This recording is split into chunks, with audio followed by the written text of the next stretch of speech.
السلام عليكم ورحمة الله تعالى وبركاته. البنات كي دايرين؟ لاباس عليكم؟ نتمنى تكونوا كاملين بخير وعلى خير يا ربي. ومرحبا بكم في قناة عالم مطبخ وكي سيدتي. اليوم ان شاء الله غادي نقدم معكم جوج ديال الوصفات كيجيو بساطين وسهلين وكيجيو لذات. نتمنى ينولوا اعجابكم. هنا عندنا مربى ديال الحامض ديال الليمون الحامض، وهنا عندنا الزيتون الاسود اللي محيدين له العظم ودايرين له الاعشاب المنسمه وزيت الزيتون. كيجي ساهل وكنحتفظوا به في الثلاجه. ندوزو على بركه الله المقادير. عندنا في المقادير عندنا كيلو ديال الحامض، الليمون الحامض اللي كنكونوا نقيناه، حيدنا له داك التحتاني من هنا ومن هنا على هذا الشكل. وعندنا كيلو وربع ديال سكر حبيبات، وعندنا لتر ديال الماء. كنكونوا الحامض ديالنا قطعنا له داك التحتاني ديالو على هذا الشكل، هذا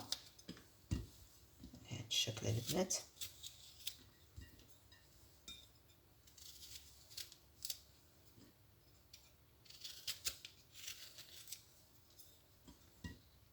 هذه المرحله الاولى اللي كنديرو، ومن بعد باقي المرحله الثانيه كناخذوا الطنجره ديالنا. ما نحتاجوش ناخذوا الطنجره ديالنا، كنديروا فيها لتر د الماء وكنديروا الحامض ديالنا في الطنجره وكنديروا على عافيه حتى كيغلي مزيان ويطلق الحامض، ونرجع لكم ان شاء الله. ودابا البنات من بعد ما الحامض ديالنا تطلق على هذا الشكل هذا، غادي نصفيوه، غنحيدوه من داك الماء ونخليوه يبرد باش نقطعوه. وكنحتفظوا بداك الماء اللي بقى لينا، تقريبا كتبقى نصف لتر ديال الماء، غادي نحتفظوا به باش نديروه مع السكر والحامض باش نرشعوه. دابا غنخلي الحامض ديالي يبرد ونرجع لكم. ودابا البنات من بعد ما برد لينا الليمون الحامض ديالنا، كناخذوه كنقطعوه على هذا الشكل وكنحاولوا نحيدوا له داك العظومه اللي فيه باش ما يمررش لينا المربى ديالنا. نقطعوه على هذا الشكل طريفات، كنحيدوا له العظم، كاع العظم كنحيدوه بهذا الشكل هذا.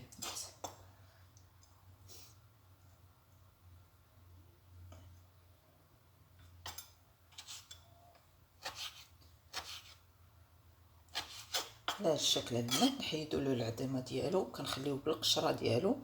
غنستمر انا حتى نكمل الكميه اللي عندي ونرجع لكم.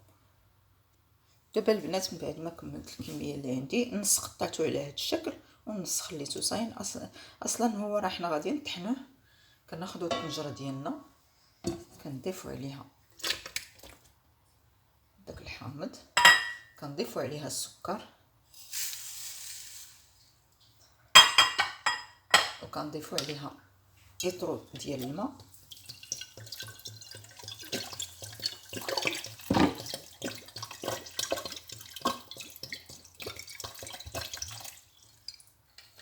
وكنضيفوا عليها داك الماء اللي شاط لينا من اللي درنا في الاول، تقريبا نصف لتر اللي كتبقى لينا، كنضيفوه حتى هي وكنديروه على عافيه مع التحريك حتى كيعقد لينا، حتى كيطيب لينا مزيان، ونرجع لكم ان شاء الله. هانتوما البنات كنخليوه حتى تحيد منه هذيك الكشكوشه وكيطيب لينا مزيان. وعاد باش غادي نطحنوه. هانتوما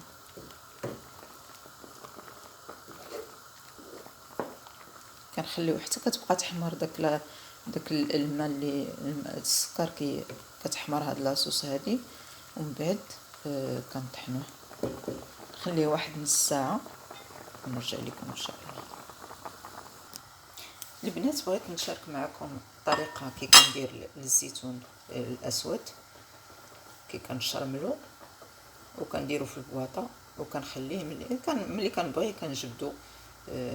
كنجيب الزيتون، كنشري الزيتون كنغسلو وكنحيد له داك العظم ديالو على هذا الشكل البنات، على هذا الشكل.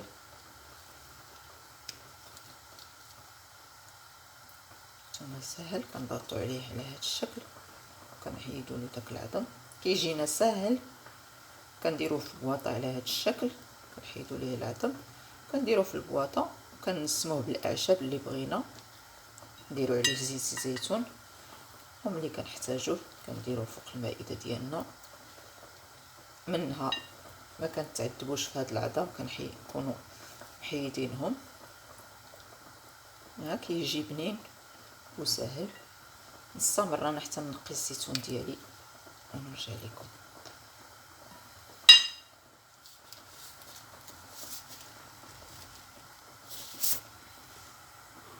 دابا البنات من بعد ما نقيت الزيتون ديالي على هذا الشكل كنضيف له الزعتر،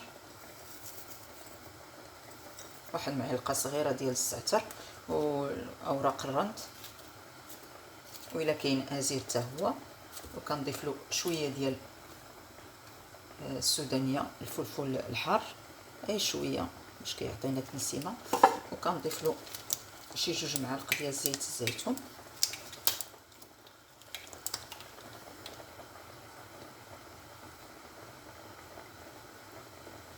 على هذا الشكل البنات.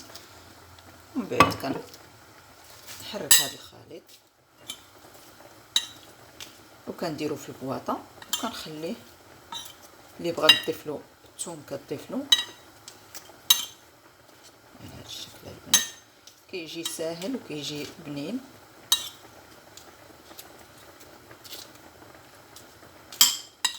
صافي كنديرو في البواطه وكنديرو في الثلاجه، كنحتفظ فيه في الثلاجه وصافي. وكنخليه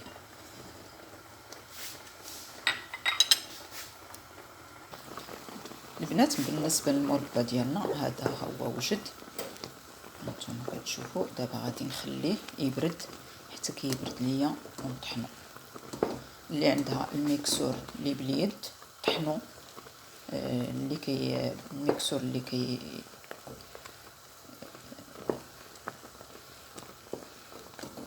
تقدي تطحني به هو الخليط سخون. انا نخليه تيبرد ونطحنو ونرجع لكم ان شاء الله. دابا البنات من بعد ما طحنا الخليط ديالنا على هذا الشكل كنردوه على عافيه واحد ربع ساعه باش ياخذ لينا اللون ونرجع لكم ان شاء الله. البنات هذا هو الشكل النهائي ديال المربى ديالنا، كيجي على هذا الشكل هذا. هانتوما كتشوفوا كي كيجي. اللي كيعجبو المربى ديال الحامض ديال الليمون الحامض كيجي على هذا الشكل هذا. هانتوما باقين فيها طريفات ديال الحامض. وهذا الزيتون اللي مشرمل بالاعشاب المنسمه ومحيد ليه العظم، كيجي رائع وسهل. نتمنى هذا الفيديو ان يعجبكم وشكرا لكم بزاف كاع الناس اللي كتشتركوا في القناه ديالي، وكنتمنى تزيدوا تضغطوا على الجرس باش يوصلكم الجديد وتشتركوا في القناه ديالي. واللي ما اشتركش في القناه ديالي وعجبوا الفيديو ما ينساش يضغط على الزر باش يوصلوا الجديد. وشكرا لكم بزاف والى اللقاء الى وصفه قادمه ان شاء الله. دمتم في رعايه الله. بسلام عليكم.